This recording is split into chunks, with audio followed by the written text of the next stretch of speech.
बिस्मिल्लाहिर्रहमानिर्रहीम। अस्सलाम वालेकुम नाज़रीन, आप यूट्यूब चैनल देख रहे हैं। मैं इमरान खान। तीन अहम तरीन खबरें हैं और मैं इन तीनों खबरों के ऊपर रहूँगा, इससे बाहर नहीं जाऊँगा, क्योंकि ये तीनों खबरें इमरान खान से मुताल्लिक हैं, आने वाली तहरीक से मुताल्लिक हैं और उनकी सेहत से मुताल्लिक हैं। और अलीमा खानम ने क्यों कहा कि मोहम्मद मुर्सी की तरह इमरान खान के साथ किया जाएगा, हकायक क्या है, मैं आपके सामने रखता हूँ। सबसे पहले तो सुहेल अफरीदी साहब ने एक बड़ा अच्छा कदम उठाया और ये बड़ा बोल्ड कदम है। यानी किसी भी सूबे का वज़ीर आला या वज़ीर आज़म पाकिस्तान, या 3 दफ़ा वज़ीर आज़म रहने वाला नवाज शरीफ, या पाकिस्तान का फील्ड मार्शल जो बहुत उन्हें ज़हीन कहा जाता है, इनमें से कोई भी मीडिया को इस वक्त फेस नहीं कर सकता। कोई भी इस तरह मीडिया से मिलकर सख्त तरीन सवालात नहीं ले सकता। हत्ता कि जब DGI SPR ब्रीफिंग देते हैं तो उनमें सहाफ़ियों का खून खुश्क हुआ होता है। यानी आपको पता है कि किस तरह के सहाफ़ियों को बुलाया जाता है, किस तरह के वहाँ पे सवालात किए जाते हैं। सहाफ़ी भी जानते हैं कि अगर उन्होंने कोई सख्त सवाल पूछ लिया या कोई ऐसी बात की जिस पे साहब बहादुर को गुस्सा आ गया, तो उसके बाद वो क्या करेंगे, उसका आइडिया पाकिस्तान में सबको है। तो सुहेल अफरीदी साहब ने बहुत सारे सवालात के जवाब दिए। मैं सबसे पहले तो मैं शुक्रिया अदा करूंगा डिजिटल मीडिया के जो जर्नलिस्ट हैं, सबसे अच्छे सवालात उन्होंने किए। यानी सहाफ़ी तो बहुत सारे वहां पे गए, लेकिन जो सवालात डिजिटल मीडिया के जर्नलिस्ट हैं उन्होंने किए, उससे ये पता चलता है कि पाकिस्तान का आने वाला जो मुस्तकबिल है सहाफत का, वो बड़ा रोशन है। जो डिजिटल मीडिया के लोग वहां पे गए, उन्होंने ज्यादा सख्त सवालात किए, ज्यादा रेलिवेंट सवालात किए और उन्हीं के सवालात के अंदर से खबरें बनी हैं। सबसे पहले तो ज़ीशान अजीज साहब ने बड़े अच्छे सवाल किए, आगा शेख सरवर साहब ने, शाकिर रवान साहब ने, ज़हीम लगारी साहब ने और बहुत सारे और दोस्त हैं, बड़े अच्छे सवालात किए। कुछ जो रेगुलर जर्नलिस्ट हैं उन्होंने भी अच्छे सवालात किए। तो कुछ चीज़ें जो क्लियर हुई हैं वो मैं आपके सामने रख देता हूँ। नंबर 1, उन्होंने ये क्लियर किया कि रसाई नहीं, रिहाई के लिए तहरीक चल रही है। ये सवाल मैंने भी उठाया था कि सुहेल अफरीदी का ये कहना कि इमरान खान साहब तक रसाई के लिए तहरीक है, रिहाई के लिए नहीं है, तो वो मामला उन्होंने क्लियर किया कि जी पहले शायद मैं समझा नहीं पाया या कंफ्यूजन हो गई। ये तहरीक इमरान खान साहब की रिहाई के लिए है, उन तक रसाई के लिए नहीं है। दूसरा, उन्होंने एक और बात बड़ी अच्छी तरह क्लियर कर दी कि फर्ज करें कि अगर इमरान खान साहब से मुलाकात हो जाती है तो फिर आप क्या करेंगे। यानी अगर मुलाकात हो जाती है मार्च से पहले तो आप क्या करेंगे। तो उन्होंने कहा जी इमरान खान साहब फिर जो पैगाम देंगे उसके मुताबिक हम अमल करेंगे। अगर इमरान खान साहब जेल से ये पैगाम भेजते हैं कि आप मार्च ना करें तो हम नहीं करेंगे। अगर वो जेल से ये पैगाम भेजते हैं कि मार्च जरूर करें तो फिर हम करेंगे। और फिर ये भी पूछा गया कि जब आप वहां बैठे हो और एहतजाज कर रहे हो, उस वक्त अगर इमरान खान साहब की फैमिली की मुलाकात करवा दी जाती है तो उन्होंने कहा उस सूरत में भी इमरान खान साहब ही फैसला करेंगे कि हमने उठना कब है। तो उठने के हवाले से एक क्लैरिटी वो ये लेकर आए कि हम इमरान खान साहब की रिहाई तक नहीं उठेंगे। हम उठेंगे तब जब इमरान खान साहब को रिहा कर दिया जाएगा, और अगर उनकी रिहाई से पहले हमें उठाना है तो उसका हुक्म इमरान खान साहब जारी करेंगे, तभी हम उठेंगे। तो ये एक बड़ी क्लैरिटी आई इस सारे मामले में। एक और उन्होंने बात की इख्तलाफात के हवाले से। उन्होंने कहा जी जो इख्तलाफात है पार्टी के अंदर वो खत्म हो जाएंगे और 1 हफ्ते के बाद आपको किसी किस्म की कोई इख्तलाफात पार्टी में दिखाई नहीं देंगे। ये बड़ा इंपॉर्टेंट है। उन्होंने कहा कि अली अमीन गंडापुर और मैं, हम दोनों को आप एक कंटेनर पे देखेंगे, हम मिलकर तहरीक चलाएंगे और हो सकता है कि हम अलग अलग जगहों पर फैल के तहरीक चलाएं। हो सकता है हम एक तरफ बढ़ना शुरू कर दें। जो भी लायामल होगा वो हम आखिरी हफ्ते में बताएंगे, अभी हम इसकी तैयारियां शुरू करेंगे। तो एक और जो सवाल था कि कितने लोगों को ले जाना चाहते हैं, इसमें उन्होंने कहा जी हम 20 लाख से जायद लोग इस्लामाबाद की तरफ इस मरतबा जाएंगे और ये एक दिन का मैच नहीं है। हो सकता है हमें कई दिन लग जाएं, हो सकता है कि हमें रुकना पड़े, हो सकता है हम फिर आगे बढ़े। तो ये एक लंबा मैच पड़ेगा एस्टेब्लिशमेंट के साथ पाकिस्तान तहरीक इंसाफ का। तहरीक तहफ़्फ़ुज़ आईन पाकिस्तान के हवाले से उन्होंने कहा जी वो हमारे साथ शामिल होगी इस एहतजाज में। फिर उन्होंने कहा कि अगर कोई और पॉलिटिकल पार्टी आकर हमारे साथ एहतजाज का हिस्सा बनना चाहती है तो हम उसे वेलकम करेंगे। फजल रहमान साहब के बारे में उन्होंने कहा जी तहरीक तहफ़्फ़ुज़ आईन पाकिस्तान के साथ उनकी बातचीत चल रही है, तो वहां जो फैसला होगा वो किया जाएगा। फिर एक और बात जो उन्होंने कही वो ये कि फौज जो है वो मिलिट्री ऑपरेशन जो कर रही है खैबर पख्तूनख्वा में, इस पे ज़हीम लगारी साहब ने एक सवाल पूछा था। ज़हीम लगारी साहब का सवाल बड़ा इंपॉर्टेंट था, मैं उन्हीं के ट्वीट से आपको जवाब पढ़ के सुनाता हूं। उन्होंने सवाल किया कि खैबर पख्तूनख्वा में मिलिट्री ऑपरेशन जारी है, जबकि इमरान खान साहब ने आपको वजीर आला इसीलिए बनाया था कि आप ऑपरेशन रुकवाने के लिए किरदार अदा करें। सुहेल अफरीदी साहब ने वादे जवाब दिया कि फौज वहां ऑपरेशन कर रही है, जबरदस्ती ऑपरेशन कर रही है और बदमाशी के साथ ऑपरेशन किया जा रहा है। ड्रोन फौज खुद कर रही है और बदमाशी से कर रही है। सुहेल अफरीदी के मुताबिक सूबाई हुकूमत की मुखालफत के बावजूद खैबर पख्तूनख्वा में ऑपरेशन मुसल्लत किया जा रहा है। उनका मौकिफ इससे कबल भी यही रहा है कि सूबे में फौजी ऑपरेशन के फैसले सूबाई हुकूमत को एतमाद में लिए बगैर मुसल्लत नहीं किए जाने चाहिए। तो ये सुहेल अफरीदी ने कैटेगोरिकली कहा कि इस फौजी ऑपरेशन से उनका किसी किस्म का कोई ताल्लुक नहीं है। मोटी मोटी बातें जो उन्होंने बताई, उन्होंने कहा जी कि तमाम पार्टी ने मुशावरत के बाद 27 तारीख की कॉल दी है। उसकी वजह यह है कि मौसम बदल जाएगा, अदलिया की छुट्टियां खत्म हो जाएंगी, वकला भी आ जाएंगे, उन्होंने भी तहरीक का ऐलान किया हुआ है और दीगर कुछ चीजें उन्होंने बताई। उन्होंने कहा हमारी हुकूमत चली भी जाती है, कोई फिक्र नहीं, हम इस मकसद से पीछे नहीं हटेंगे। अलीमा खानम की जो स्ट्रीट मूवमेंट के लिए उन्होंने जो तहरीक चलाई उससे हमें बहुत फायदा हुआ है और 27 सितंबर को भी हमें फायदा होगा। ये एहतजाज पिछले एहतजाजों से मुख्तलिफ होगा और हम जो प्लान करेंगे वो 7 दिन पहले बताएंगे। अच्छा, ये चीजें उन्होंने कही। सबसे पहले इमरान खान साहब की रिहाई का मुतालबा है, उन्होंने कंफर्म कर दिया कि रसाई नहीं, रिहाई। जो एक और बड़ी अहम बात उन्होंने कही वो मैं आपके सामने अब रखता हूं। उन्होंने कहा कि मुझे धमकी दी गई कि अगर तुम लॉन्ग मार्च का ऐलान करोगे तो 5 दिनों के अंदर तुम्हें फारिग कर दिया जाएगा, यानी तुम्हें नाअहल कर दिया जाएगा। ये सुहेल अफरीदी साहब ने बातों बातों में बताया। इस पे ज़ीशान अजीज साहब ने सवाल किया कि आपको धमकी दी गई तो धमकी देने वाला कौन है जिसने आपको धमकी दी कि आपको 5 दिन के अंदर फारिग कर दिया जाएगा अगर आपने लॉन्ग मार्च का ऐलान किया तो एक बात तो आप अपने जहन में। अच्छा, इस पे उन्होंने जवाब जो दिया सुहेल अफरीदी ने कि सेक्टर कमांडर ने धमकी दी थी। फिर बाद में मैंने चंद सहाफियों से रब्ता किया तो उन्होंने कहा जी ये पेशावर का सेक्टर कमांडर नहीं है, ये भी कंफर्म किया गया। अब ये दो ही हो सकते हैं, या इस्लामाबाद का हो सकता है या पेशावर का सेक्टर कमांडर हो सकता है।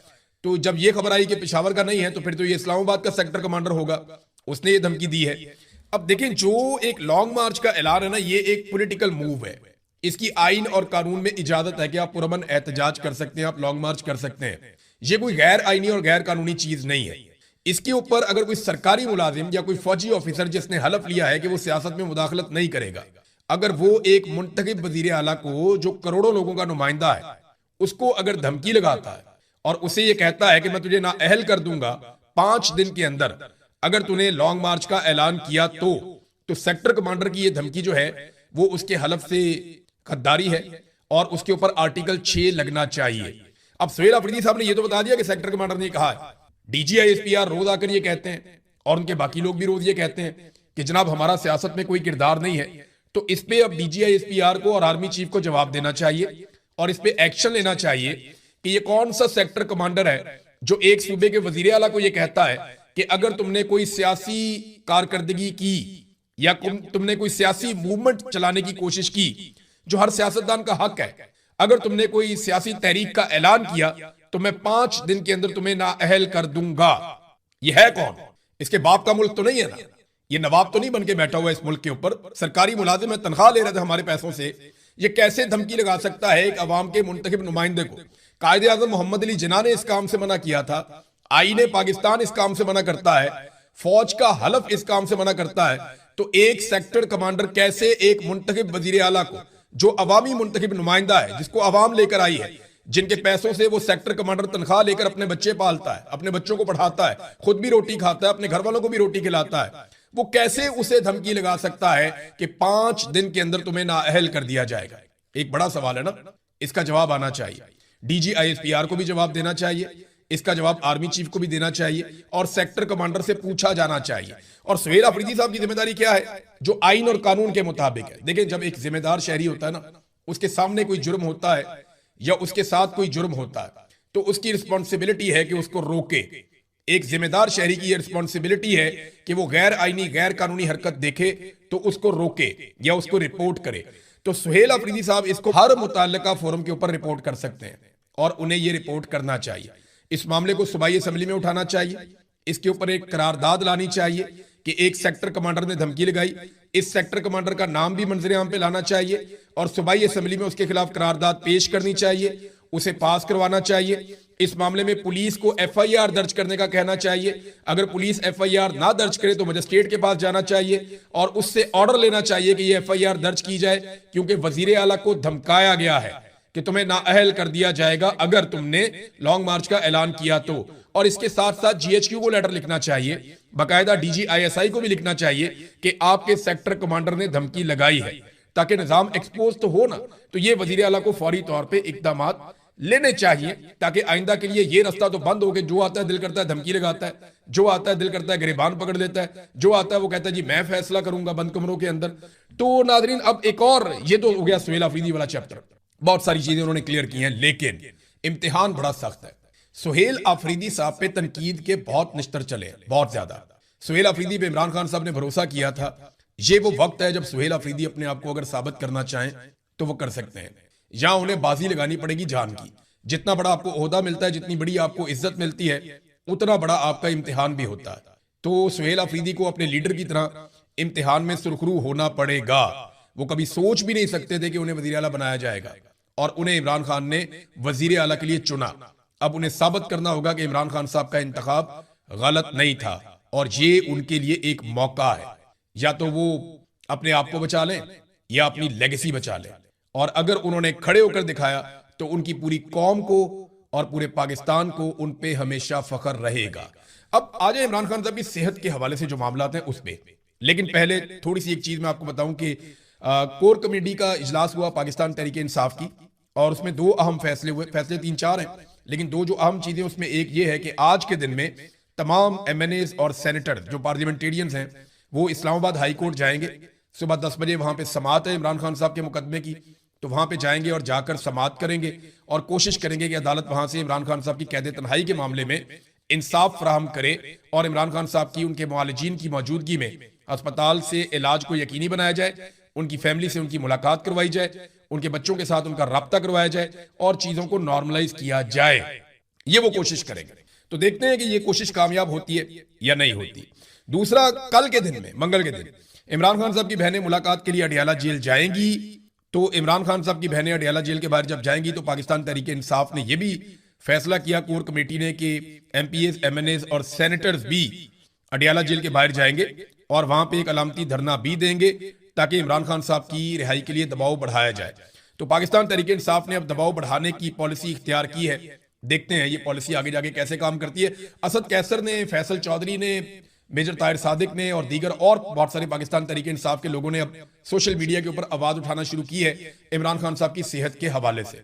देखिए, ये जो खबर दी है ना सिद्दीक जान ने, मेरी अब उनसे भी बात हुई है। जो दीगर सहाफी जिन्होंने खबरें दी है, मेरी उनसे भी बात हुई है। अब मुझे भी एग्जैक्टली पता है कि वो कौन सा सोर्स है जिसने आगे ये सारी बातें बताई हैं। लेकिन इमरान खान साहब की बहनें ये कहती हैं कि उन्हें इस बात पे यकीन नहीं है कि इमरान खान साहब का ब्लड प्रेशर हाई हुआ। वो ये क्यों कहती हैं, इस बात को जरा आपको समझना पड़ेगा। इमरान खान साहब की फैमिली में किसी को भी ब्लड प्रेशर का प्रॉब्लम नहीं है।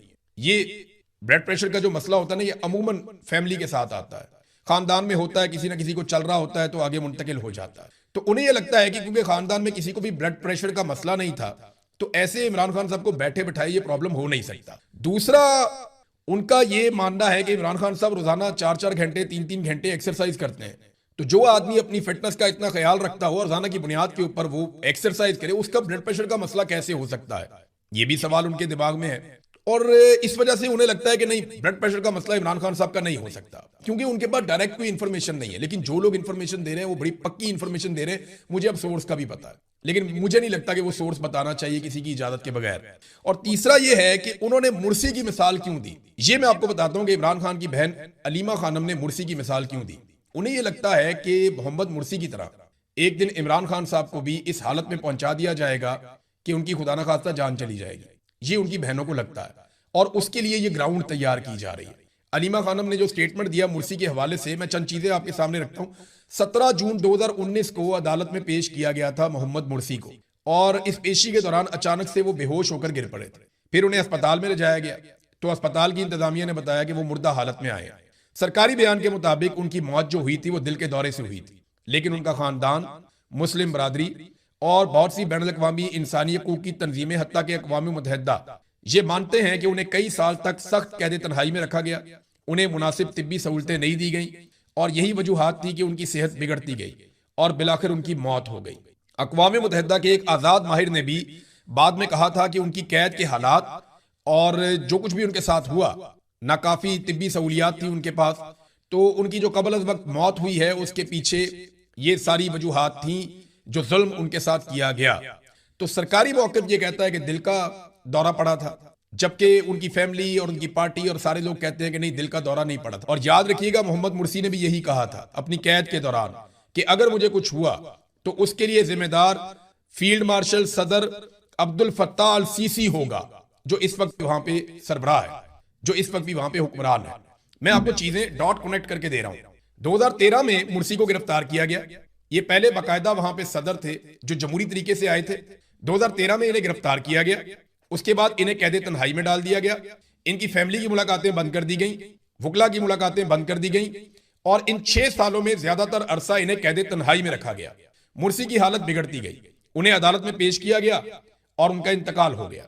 हुकूमत ने कहा यह तो दिल का दौरा पड़ा है। 2013 में जब उन्हें गिरफ्तार किया गया तो बहुत बड़े पैमाने पर एहतजाज हुए थे और सैकड़ों लोग मारे गए थे। लेकिन 2019 में जब उन्हें हार्ट अटैक आया तो उस वक्त तक उनकी ताकत तोड़ दी गई थी। वहां की मिलिट्री एस्टेब्लिशमेंट बहुत ताकतवर हो गई थी और उन्होंने हर किस्म के एहतजाज को दबा दिया था। लेकिन आज तक मिस्र पूरे तरीके से खड़ा नहीं हो पाया। इनके 2 बेटे भी गिरफ्तार किए गए थे। जो कुछ इमरान खान साहब के साथ हो रहा है वही मोहम्मद मुर्सी के साथ हुआ था। इमरान खान साहब की फैमिली के लोग भी गिरफ्तार हुए। अब्दुल्ला मोहम्मद मुर्सी ये भी गिरफ्तार हुआ, उसामा मुर्सी ये भी गिरफ्तार हुआ, और एक जो छोटा बेटा था इनका वो 25 साल की उम्र में कि वो वाकई उंगली बटन के ऊपर रखकर बैठे और उनकी तैयारी बहुत ठीक ठाक है। अगर दोबारा अटैक हुआ तो वो बहुत शदीद हमला करेंगे और हैरान करेंगे अपने दुश्मन को। दूसरी जानिब एक रिपोर्ट आई है और ये रिपोर्ट अमेरिका से आई है। अमेरिका का एक इदारा है centre for strategic and international studies. उसके तज्जिए के मुताबिक 7 हफ्तों की जंग में अमेरिका ने अपने जो स्ट्राइक मिसाइल्स हैं उनके जखीरे का कम से कम 45% इस्तेमाल कर लिया है, जबकि बैलिस्टिक मिसाइलों को रोकने के लिए इस्तेमाल होने वाले थर्ड मिसाइलों के जखीरे का कम से कम 50% इस्तेमाल कर लिया है, जबकि पैट्रियट फिजाई दिफाई इंटरसेप्टर मिसाइल जो है उनका भी तकरीबन 50% इस्तेमाल कर लिया है। यानी अगर दोबारा ईरान के साथ लड़ाई होती है तो अमेरिका के पास जखायर बहुत कम है मिसाइलों के, उस तरह नहीं है जैसे माजी में अमेरिका के पास होते थे। अच्छा, अगर अमेरिका दोबारा ये मिसाइल हासिल करना चाहे, लगभग आधे मिसाइल अमेरिका के चल गए हैं, अगर यही मिसाइल अमेरिका दोबारा हासिल करना चाहे तो उसको 3 से 5 साल का अरसा दरकार है। अगर वो बड़ी अच्छी रफ्तार से बनाए तो 3 साल, वरना नॉर्मली ये 5 साल में इतने मिसाइल अमेरिका तैयार करता है। और ये एक अमेरिकन इदारे की रिपोर्ट है जो मैंने आपके सामने रखी है। बैनुल-अक़वामी सतह पे ये रिपोर्ट जो है वो काफी हद तक पब्लिक हो चुकी है। अमेरिका ने खित्ते में अपनी फौजी कुव्वत को बढ़ाया और अपने फौजियों की जहाजों की तादाद को बढ़ाया, लेकिन क्या इससे अमेरिका ज्यादा बड़ी तबाही फैलाएगा? तो बात तो सही है कि जितने ज्यादा हथियार होंगे अमेरिका की तबाही फैलाने की सलाहियत उतनी बढ़ेगी। लेकिन एक दूसरी बात भी है, जितनी ज्यादा अमेरिका की इस खित्ते में मौजूदगी होगी ईरान के लिए टारगेट्स भी उतने ही ज्यादा होंगे। यानी जितने फौजी होंगे, जितने हथियार होंगे, जितने अड्डे होंगे अमेरिका के, ईरान उतने ही ज्यादा जवाबी हमले कर सकेगा और उतनी ज्यादा तबाही फैला सकेगा। यह भी एक हकीकत है, इससे भागा नहीं जा सकता। अगर ईरान, एक और चीज है और एक सवाल है मेरा कि अगर ईरान और खलीजी ममालिक के बीच में एक नया चैनल खुल जाता है, उनमें आपस में बातचीत होती है, जो आबनाए हुर्मत समेत दीगर मामलात के ऊपर टेबल पे बैठ जाते हैं, तो अमेरिका का पत्ता तो हमेशा के लिए साफ हो जाएगा। देखें ना, बरतानिया ने इस बीच में एक इत्तेहाद कायम करने की बात की थी जिसमें यूरोपीय ममालिक के अलावा खलीजी ममालिक और दीगर कुछ ममालिक मिला के लगभग 50 ममालिक मिलकर एक इत्तेहाद बनाने की कोशिश कर रहे थे। और ये इत्तेहाद अमेरिका की मदद और शमूलियत के बगैर आबनाए हुर्मत समेत दीगर मामलात के ऊपर ईरान के साथ मामलात करने का सोच रहा था। अगर अमेरिका के बगैर दुनिया यहां पे अमन अचीव कर लेती है तो अमेरिका एक ऐसी पार्टी बन जाएगा जिसे सारे कहेंगे जी आप लड़ाई बंद करें, हम खुद संभाल लेंगे। तो ये अमेरिका की चौधराहट के लिए एक बहुत बड़ा मसला बन जाएगा। फर्ज करें ना, ईरान इन ममालिक से बराह रास्त बात करता है, चाइना के जरिए से, पाकिस्तान और तुर्की की मदद से, या दीगर और ममालिक है, मिस्र है, बहुत सारे और ममालिक हैं, उनकी मदद से मामला तय कर लेता है। तो अमेरिका और इसराइल अपनी फौजी बर्तरी के बावजूद हर मैदान में ये जंग हार जाएंगे। ईरान ने माजी की निस्बत इस मरतबा अरब ममालिक के हवाले से सख्त मौक़िफ़ लिया है और जो वार्निंग जारी की मैंने आपको पहले ही बता दी कि अगर हमारे पड़ोसी ममालिक ने अपनी सरजमीन अब इस्तेमाल होने दी तो हम डायरेक्ट उनकी ऑयल की जो तनसीबात हैं उनके ऊपर ही अटैक करेंगे। अब नाज़रीन, पाकिस्तान के अंदर एक ढिंडोरा पीटा जाता है और बार बार कहा जाता है कि डोनाल्ड ट्रंप हमारी बड़ी बात मानता है। देखिए, इसमें मैं एक चीज़ आपके सामने रख देता हूँ। डोनाल्ड ट्रंप पाकिस्तान की बात नहीं मानता, पाकिस्तान डोनाल्ड ट्रंप की बात मानने पर मजबूर है, क्योंकि यहाँ पे एक जालिम रजीम है जो इंसानी हकूक़ की खिलाफ वर्जियाँ करके, मैंडेट चोरी करके ज़बरदस्ती आकर बैठा हुआ है। एक ऐसे फील्ड मार्शल है जिन्होंने एक्सटेंशन ली हुई है और इस्तिस्ना लिया हुआ है, और एक जाली हुकूमत उन्होंने अपनी मर्जी की बनाई हुई। अब ये लोग मिलकर अमेरिकी सदर के साथ बेहतरीन ताल्लुकात कायम रखना चाहते हैं और जो वो कहता है ये वो कहते हैं, जैसा वो कहता है वैसा ये करते हैं। अगर देखें ना, इतने इनके अमेरिका के साथ ये कह रहे हैं जी वो हमारी बात मानता है, हमारे बड़े अच्छे ताल्लुकात हो गए हैं, तो जरा 100-200 अरब डॉलर की सरमायाकारी ले आए ना पाकिस्तान में। अगर अमेरिका इतनी बात मानता है तो